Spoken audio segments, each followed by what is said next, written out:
Hi ಮಕ್ಕಳೇ, ಹೇಗಿದ್ದೀರಾ? Super. Super. ಮತ್ತೆ ನಿನ್ನೆ ನಾನು ಹೋಮ್ವರ್ಕ್ ಹೇಳಿದ್ನಲ್ಲ, ಎಲ್ಲ ಬರ್ದಿದ್ದೀರಾ? ಹೇ ತಮಣಿ, ನಿನ್ನೆ ಹೋಮ್ವರ್ಕ್ ಹೇಳಿದ್ರಲ್ಲ, ಬರ್ದಿದ್ಯಾ? ಇಲ್ಲ ಕಣೆ, ಯಾವ ಹೋಮ್ವರ್ಕೆ? ನಾನು ಇವತ್ತು ನೋಟ್ಸೇ ತಂದಿಲ್ಲ ಮ್ಯಾಮಿಂದು. ಇನ್ನು ಹೋಮ್ವರ್ಕಲ್ಲಿ ಬರೀರಿ. ಕಾವ್ಯ, ಏನದು ಪಿಸು ಪಿಸು? ಮಿಸ್, ನಾನು ಬರ್ದಿಲ್ಲ ಮಿಸ್. ಯಾರ್ಯಾರು ಹೋಮ್ವರ್ಕ್ ಬರ್ದಿಲ್ಲ ಕೈ ಎತ್ತಿ.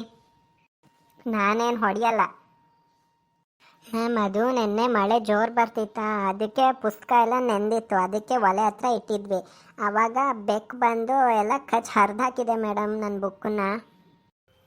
ಮ್ಯಾಮ್, ನಂದು ನೆನ್ನೆ ಬುಕ್ಕೆಲ್ಲ ನೆಂದಿತ್ತು ಮಳೇಲಿ, ಅದಕ್ಕೆ ನಾನು ಒಲೆ ಹತ್ರ ಇಟ್ಟಿದ್ದೆ ಮ್ಯಾಮ್. ಇವತ್ತು ಮರ್ತೋಯ್ತು ತರೋಕ್ಕೆ. ನಂಗೆ ಯಾರ್ದು ಇಲ್ಲಿ ಕತೆ ಪುರಾಣ ಬೇಡ. ಬರ್ದಿದ್ದೀರಾ ಇಲ್ಲ ಅಷ್ಟೇ ಕೇಳಿದ್ದು ನಾನು. ಹೋಗಲಿ ಬಿಡಿ, ಇವತ್ತು ಒಂದು ಹೊಸ ಪಾಠ ಕಲಿಯೋಣ ಆಯಿತಾ? ತಮಣಿ, ಕನ್ನಡ ಬುಕ್ಕಲ್ಲಿರೋ 2ನೇ ಪಾಠ ಓದಕ್ಕೆ ಶುರು ಮಾಡು. ಆಯಿತು ಮ್ಯಾಮ್. ಸತ್ಯದ ಶಕ್ತಿ. ಒಂದು ಊರಿನಲ್ಲಿ ರಾಮಪ್ಪ ಎಂಬ ರೈತನಿದ್ದ. ಅವನು ತುಂಬ ಪ್ರಾಮಾಣಿಕನು.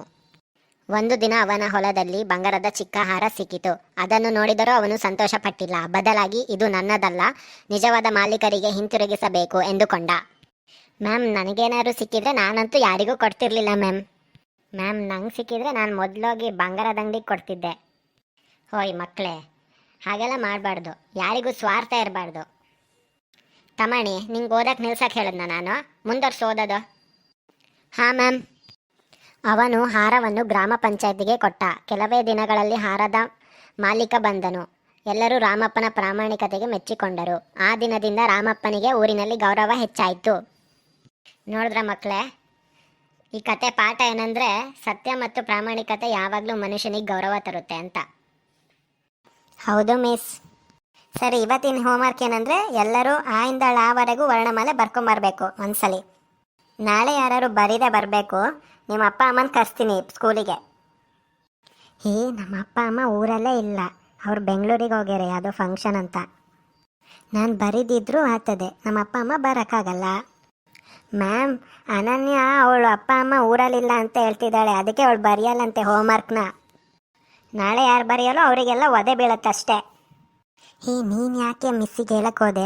ಸುಮ್ಮನಿರೋಕ್ಕಾಗಲ್ವಾ ನಿಂಗೆ? ನನ್ನ ಕ್ಲಾಸಲ್ಲಿ ಯಾರೂ ಮಾತಾಡಂಗಿಲ್ಲ. ಯಾರು ಮಾತಾಡಿದ್ರೆ ಅವರಿಗೆ ಒದೆ ಬೀಳ್ತಾವಷ್ಟೇ. ಸರಿ, ನಾಳೆ ಕ್ಲಾಸಲ್ಲಿ ಸಿಗೋಣ. ವಂದನೆಗಳು ಮಿಸ್.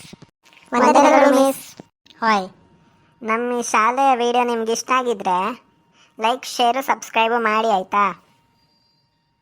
ಹಾಗೆ ನಿಮ್ಮ ಫ್ರೆಂಡ್ಸ್ ಮತ್ತು ಫ್ಯಾಮಿಲಿಯವ್ರಿಗೆ ಶೇರ್ ಮಾಡಿ. ಮುಂದಿನ ವಿಡಿಯೋದಲ್ಲಿ ಸಿಗ್ತೀವಿ. ಬಾಯ್ ಬಾಯ್.